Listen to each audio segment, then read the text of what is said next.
Chapter 10. Earth Life. The midnight woods woke up. A breeze rustled the leaves. An owl hooted. The sounds were soft, but very alive.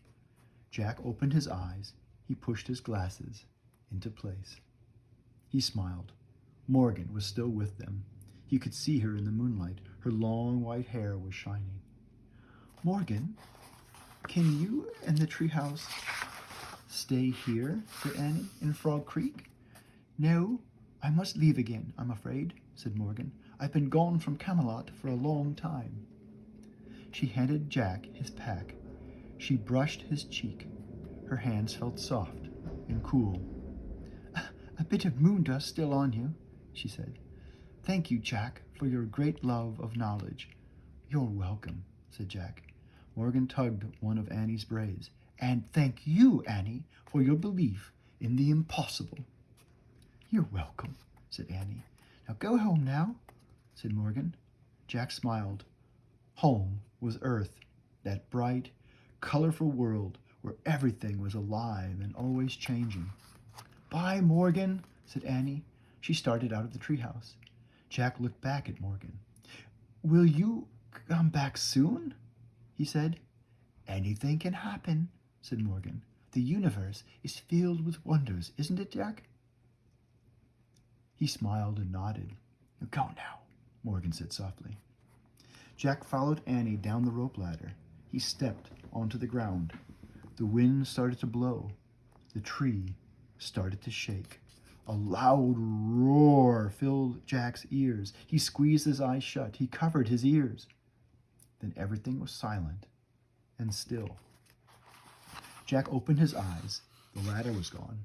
He looked through the leaves, and the branches of the giant oak tree, where the treehouse had been, was only moonlight now. "Bye, Morgan," he whispered sadly. "Bye, Peanut," said Annie. Jack and Annie stared at the top of the tree for a long moment. "Ready?" said Annie. Jack nodded. They started for home. The midnight air felt cool and moist. It was filled with the soft sounds of earth life. Jack and Annie left the Frog Creek woods. They started down their street. Annie glanced up at the sky. "The moon looks really far away, doesn't it?" It did, thought Jack. It was. "I wonder how long the Moon Man can be up there all alone," said Annie. "What do you mean?" said Jack. "I mean, who helps him put his spacesuit on?" said Annie. "Who helps him get up when he falls down?"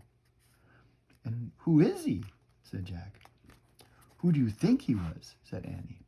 "He must be a scientist or an astronaut from Earth," said Jack. "No, I think he's an alien," said Annie. "From another galaxy." Jack scoffed. "What makes you say that?" "I just feel it," said Annie. "Wrong," said Jack. "There's no proof that aliens exist." "Maybe not now," said Annie. "But don't forget, we were in the future." "Oh, brother," said Jack. They crossed their yard and climbed their back steps. Annie tiptoed inside the house. Jack followed her. Before he shut the door, he glanced up at the moon. Was Annie right? He wondered. Could the Moon Man have come from another galaxy? Morgan's words came back to him. "The universe is filled with wonders, isn't it, Jack?" "Good night, Moon Man," Jack whispered. Then he closed the door. The end.